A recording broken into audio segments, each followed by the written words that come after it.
Thank you for staying with us on KTN Sunrise Live. Today on the show, we're talking about the issue of land. Like we said at the beginning of this show, land is that emotive issue in this country that has caused people to kill, to die for, and great disputes in this country have been had over land. It's a huge investment for most people, and in many cases, it sometimes ends up in disappointment and frustration for a lot of people in this country. And so our question of the day to you today is, even as we host the chair of the National Land Commission, we're asking you, what are the solutions to the land issues in Kenya? What are some of the solutions to the land issues in Kenya? Please do send us your comments on Twitter at Yvonne Okwara, at KTN Kenya. You can also send us an SMS 8040. We will be sampling some of those. We are looking for solutions today, and we do know that there are several issues that are there. Talk to us about your issues today, because with me in studio, I have got the chair of the National Land Commission, Dr. Mohamed Swazuri, who will talk to us about that and any questions of land. And today we'll be breaking it down, making it very simple. We'll try to understand what land means, which types of land there are, and even as we talk about this investment, inheritance, all of those things, and the historical injustices as well that we have seen in the country. Thank you so much for joining us this morning. Thank you. Now, for a lot of people in this country, according to a latest research that was carried out by the Land Development and Governance Institute, they say your commission is just what they need to solve the chronic problems of land in this country. Let's talk about the mandate of the commission. Thank you very much. The mandate of the National Land Commission is derived from several legislation. First, it is derived from the National Land Policy that was enacted in the year 2009, then translated to the Constitution of Kenya, the National Land Commission Act of last year, the Land Registration Act, and the Land Act. Now, together, all these things, all these documents which I have come with here, detail the mandate of the commission. It's a very, very wide mandate. It is supposed to manage public land and administer public land on behalf of county and national government. It's supposed to register land all over the country, all types of land, private, community, public. It is supposed to have oversight authority over planning, planning throughout the country, land use planning throughout the country. It's supposed to conduct research in matters that are very, very important to land. Is supposed to manage all the land held by public agencies in this country. All public agencies, schools, universities, hospitals, all of them. Is supposed to look after natural resources, forests, beaches, all those trust land areas and registered land. Is supposed to do everything in terms of land. In other words, the mandate of the National Land Commission in all those pieces of legislation I've mentioned makes it the lead agency in land in this country, and therefore it has taken over the functions that used to be done by the ministry, and also overseen functions that were used to be done by local authorities in this country. Okay. So it is a very, very wide mandate, and it is all enshrined in law. Okay, quite a huge mandate. Registering land, managing all of that, natural resources like you've talked about, and now that you've mentioned taking over what was the local authorities, now what would the Department of Lands, which the Ministry of Lands, which of course we know we've got a new cabinet restructure. What functions particularly of the Ministry of Lands have you taken over? The functions of the Ministry of Lands that we have taken over include surveying, planning, land administration, adjudication and settlement, valuation, compulsory acquisition. All these are the real functions of the land sector. Now, what has remained, according to the policy, Article 253 of the policy and Article 6 of the Land Act, for the ministry is there's a policy organ. It's supposed to oversee the implementation of land reforms. It's supposed to mobilize resources.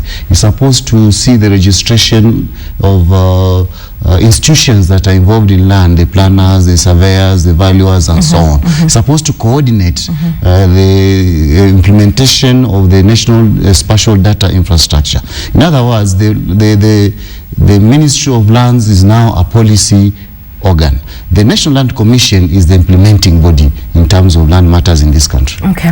And now while we talk about the mandate of that, a lot of people have said you may not necessarily have the teeth to bite in some of the functions that you've got, particularly because you say you are now the implementer. And of course, implementing will require quite a lot of power, will, some might. In the constitution of the National Land Commission, what powers do you have to be able to implement a lot of the functions that you have just talked about? I think most of the people who are saying that the commission has no teeth to bite are reading only a part of the law. When you read the National Land Commission Act alone, it tells you the powers that the teeth that you're talking about. This commission, if you read all those documents I've told you together, this commission has powers to investigate. This commission has powers to summon anybody in this republic in matters to do with land. This power, this commission has the power to recommend and to revoke titles. This commission has those powers. This commission has the power to allocate and even not allocate land to anybody. This commission has the powers to open up access to beaches, any public area. This commission has powers to recommend demolition of structures on public land. Now, if I don't know what teeth people are talking about, if those ones are not enough powers, and we are a quasi-judicial organization or commission. We are one of the few quasi-judicial commissions. In other words, we can take you to court. We have powers to do that. Therefore, we are satisfied that the powers we have are enough to implement land sector reforms in this country. Okay, and we'll be talking about some of those examples where we've seen some buildings coming down, but that will come later on in our discussion. Let's talk about the Ndungu Commission, that Ndungu Land Report that was put up and set up in existence by former President Mwai Kibaki to take a look at what was happening with land in the country and to expose some of those.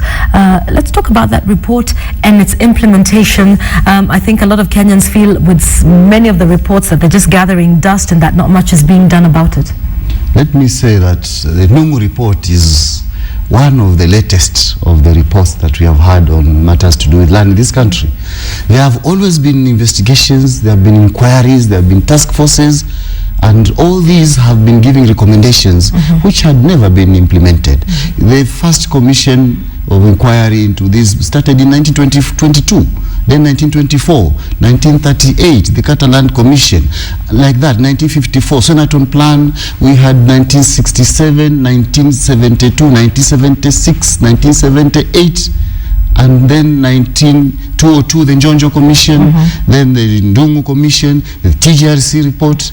All these were giving almost similar recommendations in how to solve the land problem in Kenya. The only difference is that there had been no enabling environment to implement those recommendations. Do you believe there's an enabling environment today? Now we believe that there is an enabling environment, because just like the Constitution, we fought here for a new Constitution for almost 22 years, and now we are there. Even the land reforms that have been fought for almost a century now have now seen the light of day. So we think the difference is that there is political will, and the people of Kenya have agreed that reforms must be implemented. So as a commission, the law requires us to consider each of these reports and implement them. And just like in the TGRC report, one of the recommendations at the end of the report is that this report must be implemented. Okay? And therefore, as we are thinking that what is in the TJRC is only additional information to what is in the Ndung'u report. And therefore, we, as a commission, we have a mandate, we have a duty and responsibility to implement what is in the Ndung'u report according to the law. In fact, it's provided in the law that we have to implement these findings. For instance, one section in the law says we have to, within 5 years of our existence, we have to investigate all public grants of land. And you know the Ndung'u report is simply talking about public land grants. Therefore, it's automatic. We just have to consider that report, investigate it, and then implement. Okay. Well, we're talking about, you know, the reports that have come out. TJRC was one of those. You've just mentioned that briefly. The land chapter, as we continue to say on this show, land is very emotive in this country. Even with that TJRC report, the issue of land was the sticky point. It seems like all the commissioners in the TJRC agreed on all the other sections until it came to the issue of land. And then we had the 3 dissenting commissioners who, you know, published their own report and distanced themselves from what was there. Do you believe there were attempts to sort of sanitize the report and make sure that some elements of historical injustices, some names were left out in this matter? What do you think of that saga? Yes. And even if we were to appoint another commission of inquiry today to do that, there will be such things. Because there are vested interests in land. As you say, it is the most valuable source of livelihood in this country.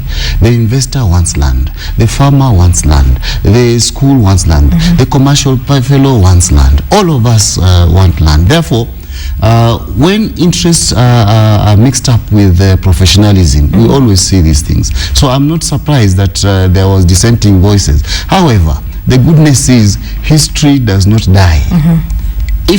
If you, in your report, you are avoiding some facts that actually happened, we will get them from the people. Because the people are ready, and they have been coming to tell us that, you see, this report has said this, but I am one of the victims of this and this and that. So I don't think the dissenting voices in that report, or even I'm told the omitted paragraphs in that report, have any bearing. The fact is that there have been malpractices, there have been historical injustices as far as land is concerned in this country. Does this not worry you? Do you think there were attempts to, you know, protect certain people with that dissenting opinion? Like you say, you know, dissenting opinion or not, the fact that land is a great issue in this country cannot be swept away. But with what was happening, particularly due to the fact that it was the international commissioners, the foreigners, and Berhanu Dinka, who we know lost his life just recently to cancer. But from the 3 of them, they felt like the Kenyan commissioners had vested interests. Are we now saying that as Kenyans we cannot solve that problem of land ourselves? For sure we can solve the problem of land ourselves. And as I say, it doesn't matter whether a paragraph was left out or not. The commission, National Land Commission itself, has a mandate to investigate. Even further, what has been provided for by the TJRC or even the new report. A question, Dr. is, do you believe there was any mischief? Well, as I say, these things cannot be ruled out. And as I've told you, even now, if we were to appoint another one, those mischiefs will still be there, because there are a lot of vested interests in this. And it started a long time ago. So there are investors here who have huge tracts of land. Some of them may not have acquired the land in the regular manner. There are investors here who have invested heavily, but sometimes the titles that they have are questionable. Therefore, if they hear there's an investigation as far as land holding is concerned, they will have vested interest. Right. Like when we were trying to pass the national land policy, there were vested interests. People who had benefited a long time ago from land created an organ that was opposing the forces that were meant to have the national policy in place. So we shall keep on seeing this. Once you say this, there are people who will be opposing, because taking away a Kenyan's piece of land is not something simple. Indeed. You've mentioned that there's political will. Do you feel that perhaps what could have allegedly happened, and like we say, we cannot verify some of these allegations that came out of what happened within the TJRC, but there was some allegations that some people, political pressure was brought to bear on particularly the local commissioners to remove the name of a local MP, to remove, to change some of the paragraphs in terms of, implementation of some of the recommendations of the TJRC. If that be true, that political pressure was brought to bear on members of the TJRC, could the same possibly happen to the National Land Commission? Well, from my experience, I know that it is the duty of every politician and every interested person to interfere in matters to do with land. It is almost their duty, because they have got vested interest. However, it is the responsibility of the commissioners to resist that temptation. So you believe you will be able to resist any pressure that comes your way? We are prepared. We have already started taking care of those pressures. They will always be there. Luckily for us, the law is on our side, because the law, in all those documents I've mentioned, the law is particularly clear on what to do when it comes to such things. Just apply the law. The law does not know whether you are a big person or a small person. The law does not know whether you are a minister or you are a councillor or you are just a peasant. The law applies to all Kenyans accordingly and uniformly, and therefore any pressures that were likely to come to us by political pressure, we can easily, we just invoke the law. Have you experienced any political pressure so far? Oh yes, we have experienced political pressure. Of course, not directly through... it never is direct, is it? Never directly, yeah. But we have seen a lot of part of it is already creeping in, but we have managed to contain it so far. Okay. Before we get into some of the issues of that and what's happening at the coast, perhaps it would be important for us to understand the types of land that we have in this country, so that even once we start talking about demolitions here and there, land being taken from individuals, let's understand the categories of land that we have in the country: public land, community land. We hear some of these words being used. First of all, it is important to understand what land is. According to the definition provided for in Article 260 of the Constitution of Kenya of 2010, land, I can tell you, is everything. It includes the surface, the subsurface, underneath, the water bodies, all the natural resources on or below the land, and all the air above us. In the surface above us, up to I don't know where, is all land. So we take care of the living, even the dead. They are all on land. That's the definition of land. Now, in order to ensure that transactions and administration of land is done in a organized manner, the Constitution has categorized land into three. There is private land. Private land is land that one owns on a freehold basis, absolute ownership. Then there is, and that one can be obtained either through purchase or through conversion from government land. Actually, all private land is a conversion of former government land. Okay, all right. Then we have, of course, public land, which includes the land that is owned by the government. Remember, when the British government came here, or even the Sultan at the coast, they declared all land theirs. And then people were now supposed to apply for land from the crown or from the Sultan. So that forms government land, that is now public land, that is now has all the public institutions. It is reserve land. It is all the nature reserves, marine park, all the parks that we have, all the catchment areas, ecological sensitive areas. All those are public land. Roads, rivers, all those are public land. Then finally we have community land, which ordinarily used to be trust land.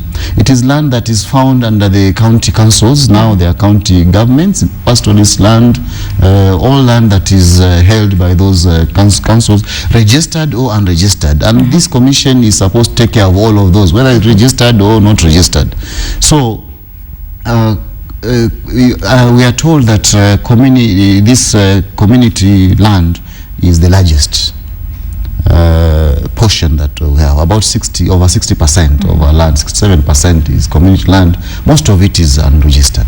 Okay. Those are the three types of land parcels we have. And therefore, the law has categorized these in order to make it easier when we are transacting land. When you're transacting on private land, we know which is a part of the law you should follow. When you're looking at public land, we know which one. When you're looking at community land, we know which one which law we are dealing with. And the law on community land is now being drafted by the task force that is headed by Margaret Akinyi. Okay.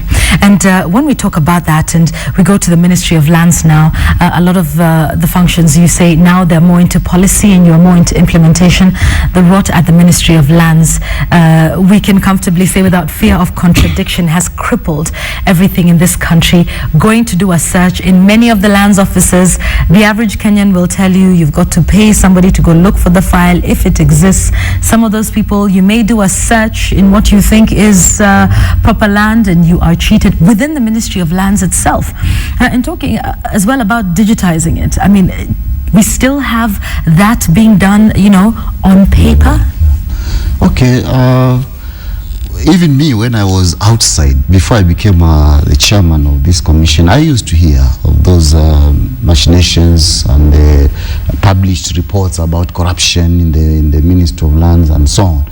Well, many issues have happened, and I think the public confidence slightly went low. That is why when we were conducting a review of the Constitution, most people in Kenya, over 40% of the views we see, I was a commissioner in the CKRC, almost 60% of the views we got from Kenyans were about land, and there were complaints about the conduct of land officers. And that is why people recommended that perhaps an independent body can be able to remove this bad image and then be able to sort out people's problems in land.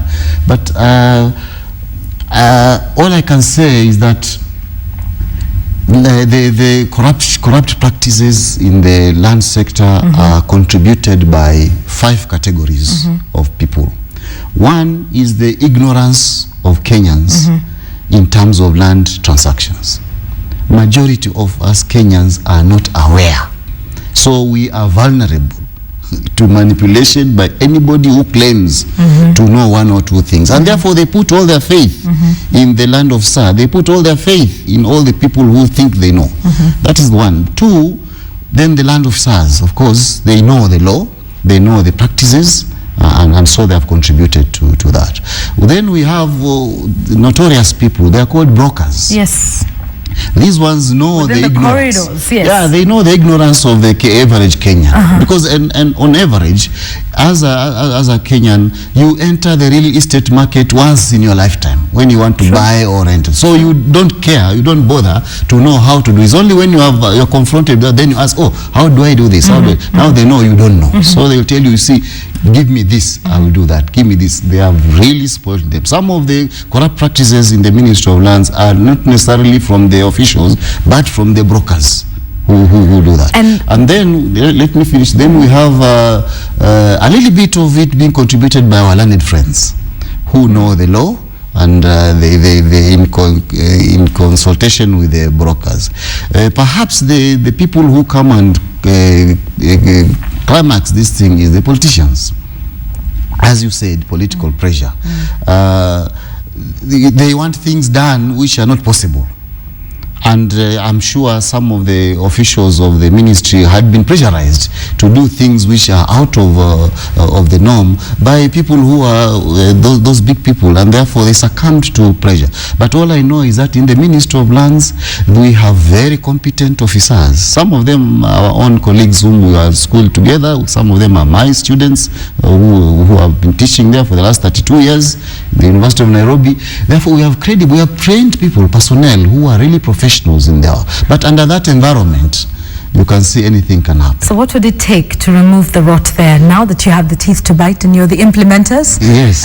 Let's talk about your plans. The law is, as I said, this law has been clearly thought of, and the law is very clear. Before, at the moment, Section 30 tells us that anybody, 30 and 31, before we employ anybody from the Ministry of Lands, we have to vet them. They have to apply, then we vet them. Just like the way, these days people are vetted. With all due respect to that vetting process, I'm not sure that many Kenyans have faith and hope in that particular process. You are referring to one vetting process you have seen. You have not seen the others. Many people are being vetted quietly out there. Although, as the law requires, we shall publish these names in the papers, and then we shall invite people. So this is people of which caliber that will be vetted? All those whose functions are being taken over by the National Land Commission. Okay. And we are talking about people in the senior positions, technical officers in short. All right. Technical, we are not going to vet people who are preparing tea or whatever. We are going to vet the technical officers who are involved either in land acquisition, evaluation, surveying, planning, administration, compulsory acquisition. These are the technical officers who are going to be very key. So we have to vet them. And then we have, under the law, we are supposed to have a strict code of conduct and code of ethics. Did this not exist before? Well, it may have existed before. Every office you go to, there's a big banner that says this is a corruption-free zone. It's not a question of having a very nice banner there with a service charter saying you need to do this. It is how you effectively implement it. But how will that be different now with And that's what we are saying. As a commission, we have developed our own code of conduct with timelines, strict timelines and penalties for not meeting those timelines. And therefore, in order for us to do that, we want to infuse the people from outside. We want to employ fresh people in order to gather to join up with what we already have. Because you see, the difference between our commission and the other commission is that the functions that we are doing were already being done by somebody. Right. So you cannot come and say, everybody go home and we start afresh. We need some institutional memory, so we have already employed our CEO, and now we are next week we are starting to interview technical officers, heads of departments, and so on. Okay, digitization of the records that we have. Digitization, I must admit that we are in a manual system. Yes, and. This is not only in the headquarters. If you go to all the land registries all over the country, it's a pathetic situation. Files and files and files which are torn. That's why records get easily lost and they get damaged. Now, the Ministry of Land had already started the digitalization process in 2009, and a certain program called PILAC, PILAC 1, and they have managed to digitalize part of Nairobi registry and part of Mombasa registry. It's an expensive exercise. It was given 3 years, but it could not be completed even for Nairobi and Mombasa because those are the two areas where land transactions are massive.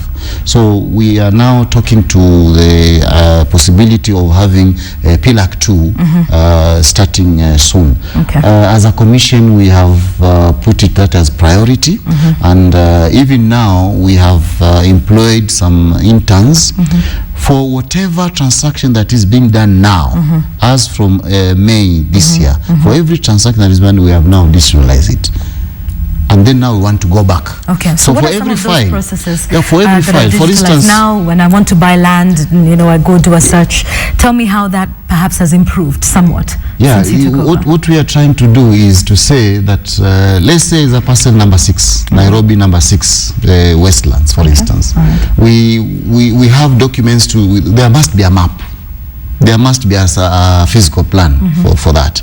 We digitalize those ones.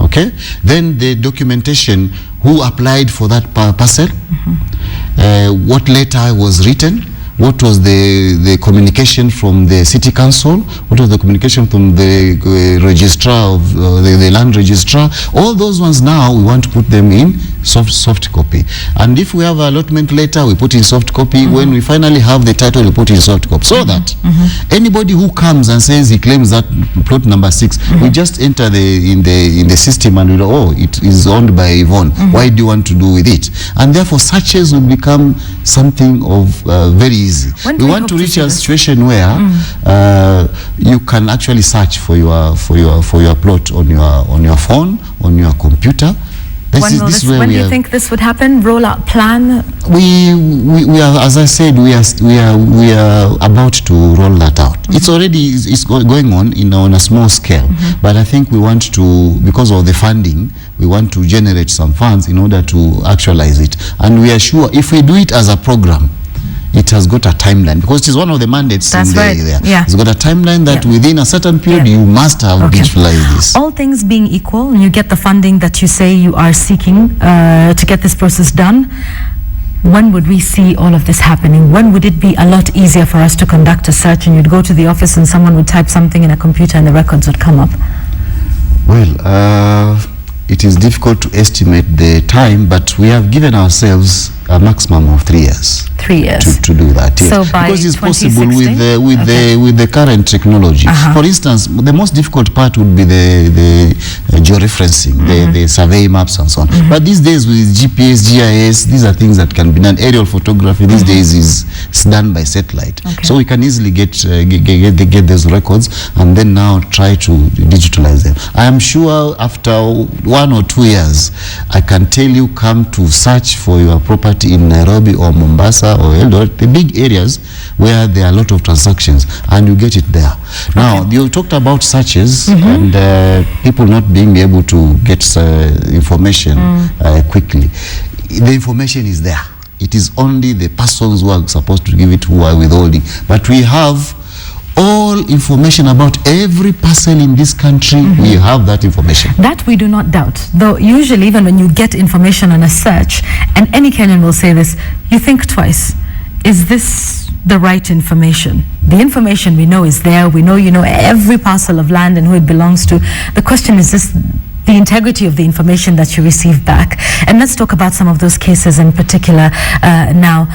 Let's start off with the coast, because I think that's where quite a bit of issues are there. If you take a look at my SMSs, it's people from Kwale County who are watching us, people from various areas of the coast who are talking about the issues that are facing the people at the coast. And let's face it, this is one of the biggest causes of the MRC, who claim that they have no land. They're literally squatters on indigenous land. Let's talk about what's happening at the coast and some of the possible solutions. What's happening at the coast is history repeating itself. This is a historical problem. Remember, the coast is the area that has been colonized the longest in this country. Arabs were the first to colonize. They came there more than 12 centuries ago, and they imposed their own system of land ownership until they codified it in 1800s. They are the rulers of that place, and because of that, they took all the land that was prime along the 10-mile coastal strip. It's a historical issue. The Sultan, when he came in 1830, he gave out his own titles to the people and his people, were those Arabs. And when the Europeans came, the British came in 1884 after the Berlin Conference, they did not want to change everything. They agreed with the Sultan, and the Sultan gave them the mantle to take over whatever had been done. And even the British now imposed their own system, which is almost the same as the one that was there, because the crown became the owner of all the land. And so the coast has suffered because of historical issues. When the British took over from the Arabs, there was an agreement that please don't interfere with what we had done in terms of land. And they cut these courts. You can do anything else, do anything what you want, provided those two issues are not interfered with. And the British accepted. When the British was giving uhuru to our country, to our Africans here, these conditions remained. That you don't interfere with anything. If you want, Kadhi's coast should be there, and all agreements relating to land that were done previously should be honored. And we accepted, and we got independence. That is why they kept on saying that Section 75 of the old constitution said that once land was registered before, there's nothing you could do about it. It was just to protect those lands which were given in 1800s, 1900s. Now, because of that, the worst part of the issue came in 1908, when the government of the British Crown passed the 1908 Crown Lands Ordinance that declared all land in coast government land, unless people went there to claim it. And you know, it was in a Kenya Gazette notice on 1st January 1902. Nobody knew about government notices, Gazette notices. Therefore, the coast has suffered because of that. And now, the people, because they didn't know about the 1908 land ordinance, the people believe they are staying in ancestral lands, while the law knows that they are staying on public land, government land. And this is also compounded by the fact that as Africans, we have failed to differentiate between possession and occupation. Okay. As Africans, we believe that once you occupy a parcel of land, that's it. You are the owner, you are the inheritor, you are the user of that land. The British believe that once you possess papers to that, you have all the rights. And unfortunately, the second part is the one that is recognized worldwide. Okay. Anybody who has papers, he does not have to come there. He does not have to stay there. Provided he has the papers, he is the owner of that. So what we are seeing in Coast Province is that many of the people are occupying without possession. And therefore, luckily for us, the Constitution has now given us the limelight. We have been given room to sort out, because there is a clause in the policy, in the Constitution, and in the National Land Commission Act that says we must look at historical injustices. Yes, and I think that's one of them. And I agree with you quite fully about occupying and actually being in possession of the land. However, for most of these, most of the people who are there now, who've lived there, and the great-grandfathers, will not know of that Land Gazette notice in 1902, were not present. What happens to them now? Is there a move to say, okay, you have been occupying this land, yes, it's government land or whatever, let's make steps towards making sure that they own this land and that they own a title deed to the same? And that's what I'm saying, luckily for them. And I want this to go to all Kenyans, not only Kenyans from the coast.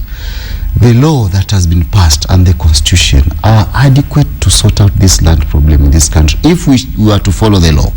Because that example of the coast, the law requires us to investigate on our own as a commission, or upon a complaint from the people who have been deprived of their rightful ownership of land, to complain to us. Once they complain to us, and actually many of them from the coast are doing it now, and from Rift Valley, they are doing it now. Once they complain like that, we go and investigate. And when we establish that actually the land was not provided for in a regular manner, the law requires us to regularize that. Now, regularization comes in different ways. Either you pay compensation to the people, or you give them alternative parcel of land, or sometimes even both of these. So the evictions that you are seeing now in the Coast Province are because of people who have settled on lands. Either they think it is theirs ancestrally, or because there is an absentee landlord who had settled on it but never came, who had acquired titles to it but never came to it, and has never been seen there. Okay. Now, Article 160, subsection 2 of the Land Act tells us that as a commission, we have been empowered to negotiate between absentee landowners and squatters and to settle them. As a commission, subsection 3 has told us we are empowered to look at any unutilized land that is owned by people, unutilized land that's owned, and then distribute it to the needy squatters. At what point would we say a landlord has been absent from his land for too long? What does the law require of those that own land, landowners? What does it say? That when you own a certain piece of land, you must make some sort of use of it, by what time? And when is a squatter defined as a squatter? Because, you know, we see in the news stories, they say, nilizaliwa hapa, watoto wangu wamezaliwa hapa, and that sort of thing. Okay, traditionally in this country, we have been relying on the principle that anybody who stays on your land for 12 consecutive years without interference from the alleged owner, that person should be accorded that parcel of land. That theory came from the fact that, and it started from the coast, the fact that the coconut tree, which was the main tree there, took takes about 7 years. Yes. For those days, it used to take about 7 years That's right. for it to reach fruition. Uh-huh. And then allow this person to enjoy for another 5 years or so. Right. So that now became the norm, and it was put in the law that anybody who has stayed for 12 years without, then it means you don't need the land. This guy has been here for 12 years, you have been away, you don't ask him what you are doing here. Therefore, that person has now acquired rights to that land. Okay. But now, in addition to that, the commission has been empowered to determine the period upon which somebody has stayed on the land. And you look at the developments that are there. Somebody might have stayed there for 5 years, but the investments that there are quite massive. Completely outliving what the person who has stayed for 100 years. He has done nothing on it. Right. The commission has been given the power to determine that and allow that person to stay. Okay, all right. And taking a look at what's happening in Mombasa, I know we've talked about what happened pre-colonial times, but let's be honest, after we got independence, we started to do things to ourselves. The agreements that you're talking about between the Sultan and the Crown, and when Kenya became a protectorate and a colony and those sort of things. But even after that, there's several politicians, several leaders, who are known to own vast pieces of land at the coast, prime beach plots, and it is not known how they acquired that. What do we do about that one? Well, first of all, it is very simple. You may not know, but us, we know how they acquired that. It's because once the people did not claim the parcels of land, these people came to the people who took over the land. They go to the lands office, the register of titles, and ask him, I have a map here. Check for me whether this parcel has anybody. But it belonged to the government. Of course, it's government, but the people in the coast never came up because they were not aware. You can't blame them. Right. They were not aware of a gazette notice of 1908 or 1902. They were not aware. Right. So then they were thinking, leaving that, okay, we have our graves here, this proof that our ancestors used to stay here. Yes. So this person comes to the lands office and tells them, I'm looking for land in Mtwapa. And from the map, because nobody came to claim it, he was told, this one is vacant. Get a title. And this person applies, is given a title, only to go to the ground and find this a whole village, ancestral village. But wasn't that the government to check that people were actually living on that land before? At that time, what you needed to do is to prove that the parcel has nobody. Nobody has acquired title to it. That is the only thing that you are supposed to do. And therefore, the record of titles just simply give you the title. So most of the people realized, in coast people have never shown interest to take title deeds. So it became a gold mine, and therefore people acquired, these big people who know what is happening, acquired large parcels of land. What they did also, which was very bad, is that they never went. They just transacted the paperwork. They took loans, but without going there. Now the people are realizing, what is this? When they go there, they go for a search. They are told, no, this land belongs to Yvonne. Who is Yvonne? We don't know. He is Pure Box, that Nairobi. That is what happened. So what we are saying now is that the people now are claiming back their land. And unfortunately, for some of those people who went to take these large parcels of land in the coast, we are now realizing that some of them actually have questionable titles. They acquired them in an irregular manner. They acquired them in a procedural manner, and they acquired them illegally. Some of them acquired them. If you go for the paperwork to find out how this person acquired, actually we don't find. So what assurances can your commission give to the people at the coast today, many of them who find themselves in that situation, and like you say, through no fault of their own? What is being done to just get them in possession of some of the land they've been living on, and some of the irregularities that you've been talking about? The commission has been empowered to do that. We are supposed to settle any differences that are there.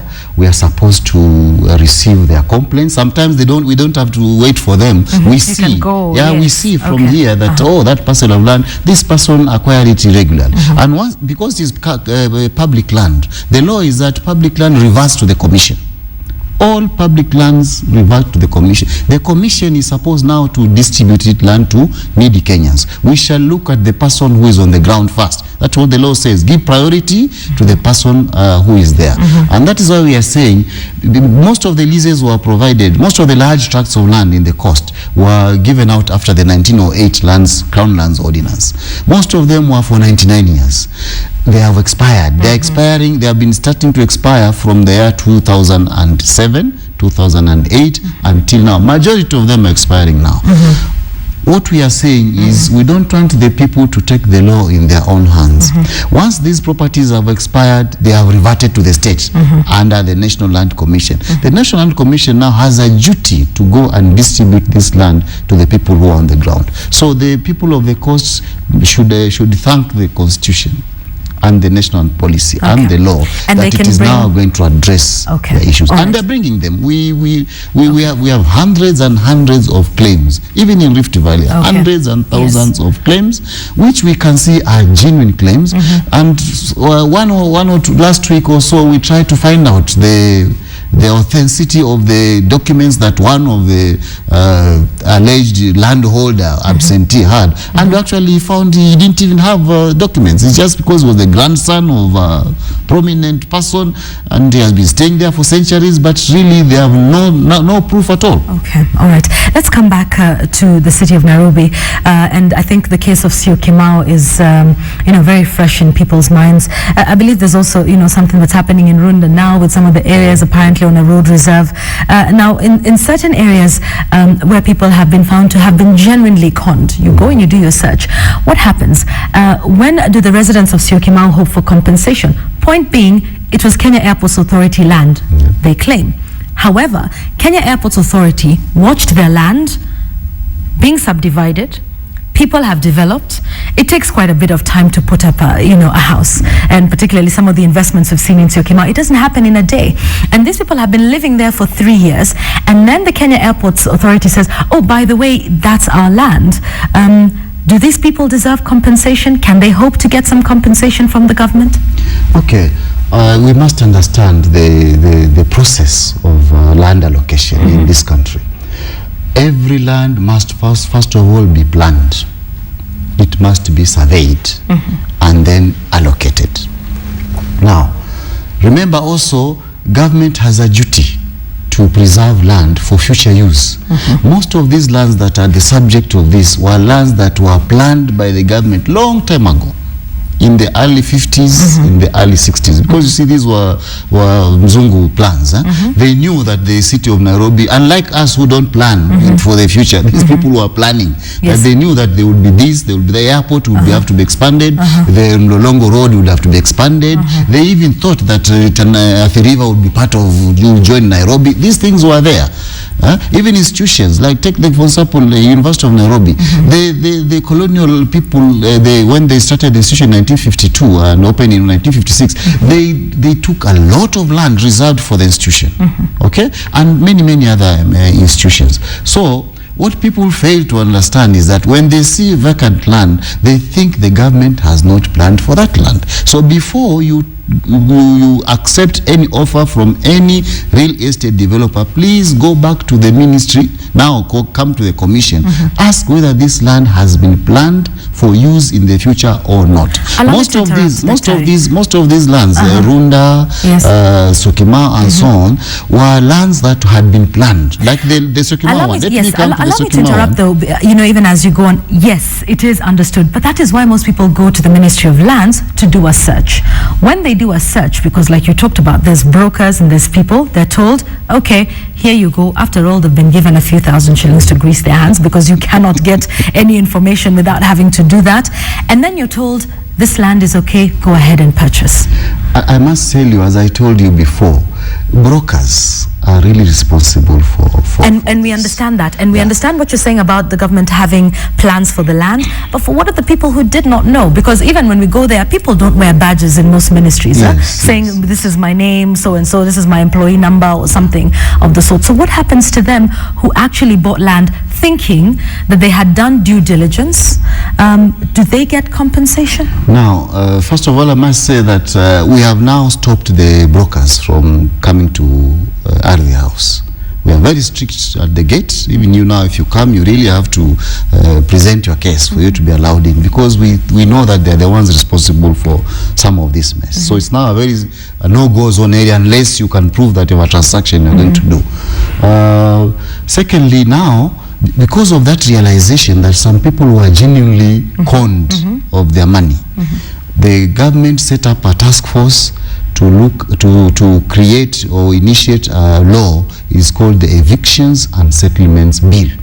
This task force, headed by Margaret Akinyi, I mentioned, was supposed to have completed its work 2 weeks ago, 30th June. They have been unable to do that. They already have a draft. They have been unable to do that. I think we are going to extend time for them. I've seen the application for the extension of time. The purpose of that law is to see how we can evict people who have been who have found themselves on a parcel of land which they thought was genuinely theirs, or they have gone through the correct mechanism of being there. They even have gone titles. Okay, how is that going to be to be done? And then where do you settle them? How do you settle them? Are you going to give them alternative parcel of land? Are you going to compensate them?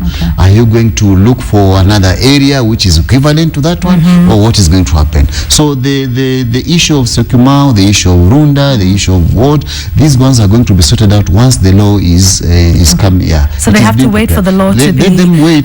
We are sure by I think I've seen by 30th September we shall have the law which take to Parliament and it will be debated. We are going to take it around the country for people to give their own views, so that you see the government is not kind of insensitive to this, because all of us are involved. Some people have put in massive amount of money, and we don't want Kenyans or even other investors to feel that their money is getting lost because unscrupulous people gave them land that is not theirs. Okay, that was not theirs to give in the first place. Let's talk about another big issue, and we'd like to know your thoughts on what's happening with Migingo as far as Kenya and Uganda is concerned, with Uganda saying they own the waters, we say we own the rock. Now you're saying land in this country is defined as anything including the air up until the ozone layer, for instance. What are your thoughts on Migingo and how that issue should be resolved? Well, I think the issue, technically, as land experts, the issue has been resolved, because we have taken there all our chief officers, the survey is the most important Daktari, last week we got reports from Migingo that people are still being harassed. I know, that's what I'm saying. Technically, the issue has been sorted out because the beacons are easily identifiable. That land is in Kenya. But politically, someone out there wants to prove that I can't give out an inch of my land to Kenya, and therefore they have to show some kind of fight and so on. Otherwise, according to our survey maps, according to our beacons that were placed there many years ago, is definitely land belonging to Kenya. But don't forget, there is also a small amount of economy that goes in there. There's a lot of trade that goes on there, and there are dues that are being paid to either government on that side, and therefore people are fighting for that also. Otherwise, in terms of geographical and survey, that land belongs to Kenya. Okay. Now, the political side of it, how do you hope to be able to settle the residents of Migingo safely? Or is that out of your mandate? Certainly, it's not out of our mandate, because under the Land Act, Section 160, we are supposed to settle people, internal displaced persons. Yes. This is a mandate of the Commission now. We are supposed to settle people from who have been involved in disasters, floods and so on, and also people who have been from internal conflicts. But that one is now international conflict. So I think the onus is now on the politicians to talk to each other to resolve this matter. You know, our country has been very generous. When we are provoked by our neighbors, we handle it with a little bit of care, because we are good intended people. Therefore, I think the onus is on the political leadership of this country to engage there. Our technical officers have already given their recommendations, which they have always done, and that land is actually Kenyan land. Okay. What of the IDPs who remain unsettled in this country since 2007? As I've told you, the mandate now falls under the commission. Previously, it was under the Ministry of Special Programs, and even the Office of the President. They were involved in that. We have had a meeting with them, so that now we are co-opted into the committee. The complication with IDPs is that the identity is difficult to identify. We keep on having different people coming all the time. Although with that, even with that, the number has reduced. Now I think we have about 8,000 or so remaining, according to the records. Quite a huge number that I have. Yeah, but 8,000 people. Yeah, but from about 40,000 to 8,000, I think we have done very well. Right. And now I think the government is in the process of looking at alternative sites for them. There are many people who have, I think I know I have applications from about 3 owners of parcels of land who have offered it for sale. But now, you know, we are in the transition of looking at the settlement fund trustees, which was a fund that was used to pay for land to compensate, to settle people. We are now in the process of trying to regularize. So it comes back to the commission. It comes to the commission, and then it is funded, and now we can look at the IDPs. When can the 8,000 IDPs hope to get some form of compensation? Well, I can't give the exact time. I can only say that we are working on it. I can't give the exact time. All right. Okay. Some assurances for them, I would imagine. Sure, yes. Let's talk about the method of compensation that we've got. How do you come to a figure? Say you decide that in a particular case, it will be compensation or moving them to another piece of land. But let's talk about compensation, because I think the IDPs are reportedly getting 35,000. You've been evicted and ejected from your land. You had investments on that land, and then you get 35,000 shillings. Somehow, it doesn't seem commensurate with what they've lost. There is a law on compulsory acquisition and settlement, and what you use is, we use valuers. I'm a valuer myself. What happens in such a case is, when we hear there is that issue coming up, we send our valuers to go and assess. And you know, the valuers there assess the amount of land that was from which somebody was displaced, the crops, the fertility of the land, the developments which were there, and the value. Each one of those is valued, and we know. Therefore, if we say we want to compensate this person, the law says we pay just compensation. Compensation that is neither too high in the market or too low. Do you think 35,000 was adequate? If the valuers went there and looked at it, they must have found that to be adequate. You see, value, you know, there is a value depends on very many factors. Okay? The value of a property is a factor of very many factors, and each one of them is considered either together or in isolation, depending on the circumstances. That being said, let's talk about the fact that everybody got a similar figure. Does that mean that everybody had it means the same amount of investment in land? It means the land that was developed almost on a similar. And you know, these people were using were having structures which may not have been very permanent at that time. That is the only way that we can come up with that figure. Otherwise, when you talk about structures that are semi-permanent, let's say they even had a wooden house or a mud house. Let's make it as basic as that. Maybe you have one cow, you have a goat, you have a few chickens, you grow some skuma and tomato on the side. I'm no layman, and I'm a layman. I am no valuer. But 35,000 shillings? Doesn't that seem a little? I don't think. I don't think that value was for the value of land. It must have been value for crops or other movable items. Where can you get a parcel of land for 35,000? And the investments on it. Because when you think about it, how much is a goat? Maybe 6,000. How much is a cow? Maybe 6,000 to 10,000, depending on the type of cow that. But even if we look at the cheapest, already you see we're at 16,000. Then you have a few chickens. I mean. We must. I must admit that maybe it was because of the past that was available, the budget that was available. That is why the government could not settle all IDPs at once. They were settled in phases, because the amount of money required also was quite colossal if you consider all those investments that were there. So I think now we are in a better position now to assess the situation, and for the remaining IDPs, I think due diligence will be done, because under the law you cannot undervalue, and if you undervalue, the persons also have an opportunity to appeal to the tribunal for undervaluation. All right, let's discuss another issue, particularly with resources, and this is to do with our neighbors. Again, like you said, we are very nice to our neighbors. Some people might think nice to a fault. Lake Victoria and the usage. Its sources, we have Lake Victoria and we've got the Nile. And we've got Egypt. Even I think the president who's just been deposed, Mohamed Morsi, had talked very strongly about a plan to build a dam in Ethiopia, because of, the use of all the water surrounding that. We've had a long-standing battle over some of the activities that we can and cannot conduct at Lake Victoria because of the effect it would reportedly have on the people using the Nile in Egypt. Tell us about this one, because you also handle natural resources, and whether you think we have been hampered in carrying out some income-generating activities at Lake Victoria at the expense of Egypt. Well, unfortunately, this is an international convention which we signed a long time ago. I think 1928 or some time there. Because just like we are having, it is the example we have between Kenya and Egypt is the same example we have between our counties in Kenya.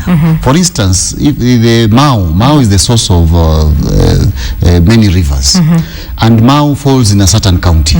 Now, if the county where Mau originates from decides that they cut off water to the others, it will be felt even in Nairobi and in Mombasa. So there has to be, that's why we have the Intergovernmental Relations Act to ensure that no one deprives the other of a natural resource. The same it was used in the international convention that allowed Egypt to utilize water coming from the Nile all the way from Lake Victoria. We are not supposed to curtail the water such that the Egyptian person suffers there all along. It's a natural sympathy that is extended all over the rivers in the world, all over the lakes in the world. These are natural resources. They don't belong to one person or one country, especially when they cut across a region. So that is why it appears as if we are incapacitated in doing that. So you agree with that treaty now? Do you think it should be relooked at from 1923? Treaties are made by human beings. And they are dynamic. They cannot be left to be static like that. So provided the modifications are not to the detriment of any one of us, I think the modifications can be allowed. But if they are doing it to the detriment of the source, and then if we retaliate, even that dam in Egypt will not, in Ethiopia will not have anything. So this is a diplomatic issue that has to be handled using the conventions, international conventions, which we are signatory to. Okay. What parts of it would you like to change? Do you think Kenyans should be allowed to utilize more of Lake Victoria? Well, of course, I think we should be allowed to use more of it, provided it does not reduce the outflow of the water to other people. Otherwise, we shall now restrict the use of the water from from Uganda, Ethiopia, Sudan, and to Egypt. And that is disastrous. Okay, let's I'm trying to take as many questions as we have, because land, as you know, is such a huge issue. Let's talk about this one.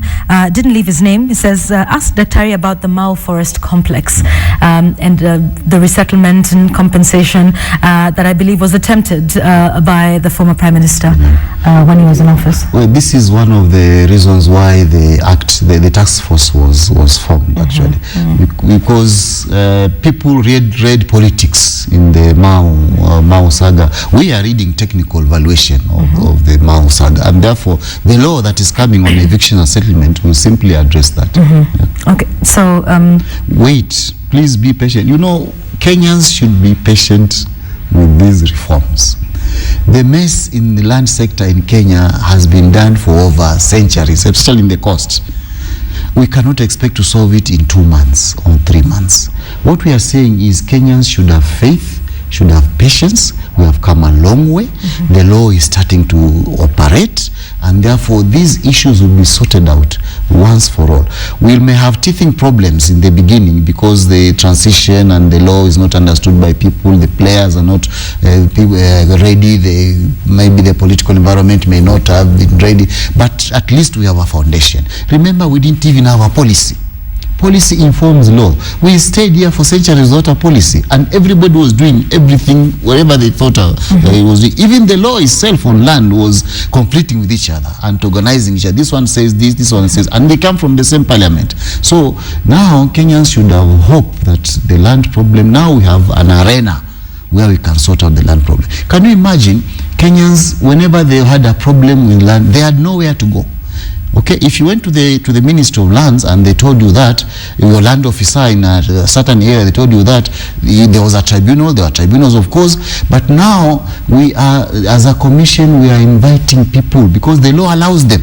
People come to us to tell us, for the first time, some people say, even meeting the chairman or the commissioner, or any commissioner, just to explain is a breakthrough, because they never used to have any other place. So we are telling Kenyans there's no need to kill each other. We are very saddened by what happened in Mwingi, right. Where we were supposed to have gone and sing, and we sent some officers. We were very saddened. Why should we kill each other? And yet the law is very clear. If there are family problems, the Land Registration Act has sorted that out. You cannot register, you cannot transfer your land without spousal permission. You cannot do that. We are put there in the law. All the laws are saying that now. So it is inhuman now. There is no excuse now to kill each other. Kenyans to kill each other because of land problems. Bring them to the Land Commission. We have been given this wallet to go and sort out these land problems for Kenya. After some time, when every law is in place, we shall move smoothly. Okay, all right. There was an SMS that asked regarding that, and we need to conclude the discussion. And there's so many things that I'm sure we cannot get through, including inheritance issues. Perhaps we should have you again, sometime soon. But somebody says, okay, since you've come into office, what can you tell Kenyans have been some of the benefits that an average Kenyan can see? You say we should be patient, and we agree, but then again, Kenyans have also been suffering for decades, and so it gets to the point where now their hope is lost, and perhaps you can tell them, since the National Land Commission came into place, what have been some of the benefits to the ordinary Kenyan that perhaps we can say, okay, we've gotten these 2 or 3 things so far, we're waiting for the next? Well, perhaps that is our biggest problem as a commission. Managing people's expectations is our biggest problem, because everybody believes the solution is here, and it is here right now. Yes, right. Fine, we admit that, we agree the solution is here. The advantage that the commission has brought to this country for the time we have been in office now, 4 months, is, as I've said, first of all, an opportunity to be heard is now there. We are hearing complaints, we are hearing issues, we are sorting out issues over the phone. The commissioners are busy sorting out, which never used to happen. Issues that have been here for 20 years. People have been going to offices for 15 years. We have sorted most of them. Secondly, what people can say is that we have managed to reclaim some of the lost public land. For instance, if you remember, in April we went to Kisite Mpunguti Marine Park, where somebody was selling our heritage. Yes. There are 4 parcels of land, 8 kilometers from the mainland, and somebody was somebody was saying that he has acquired titles and he wants to sell for 1.5 billion. Yes. That one we have managed to reclaim, because it is public land. Public land of such nature in this world, nowhere in this world has it been given to an individual. Then I think you saw 2 weeks ago, we went to Mombasa. There are some investors in 1987 blocked an access road, a tarmacked access road to the ocean. They blocked it and put up a huge hotel, which we pulled down 2 weeks ago. And we are going to do that for so many of them. We have got a lot of those beach access points which we are going to open up. So, and then Yesterday you saw in the papers where we gave notice to illegally acquired titles, irregularly acquired titles, some of them even to private land, because some people came here and told us, I have a title but 3 other people have the title on the same. So now we are asking those 3 people who have got those, can you bring your title here so that we see what is how you acquired it. And yesterday we gave them 2 weeks. After 2 weeks, if they don't show up, then we revoke those titles. If it is public land, it comes back to the commission. If it is private land, we give it back to the person who originally owned it. So these are some of the benefits that we have seen. And given only that we are only 4 months old, I think if we do this after some time, we shall now, after 1 year when you are giving our report to Parliament, I think that's the time you should ask me, what have you done as a commission? Okay, indeed. Finally, now that you're taking over some of the functions of the Ministry of Lands, do we still continue to go to the Ministry of Lands if we want to do a search? Let's just talk about some of those basic transactions. Do we come to your offices? And for all of those people who've texted in, have tweeted in saying they have issues and they want to come and present them to you, how do they get in touch? They now have to come to the National Land Commission. As I said, the ministry is policy work. But because we are still transition, and we don't want this transition to go on forever. There's a period when after 6 months we shall say stop it here, and this is only what the commission does. Actually, all the transactions regarding land are now handled by the National Land Commission.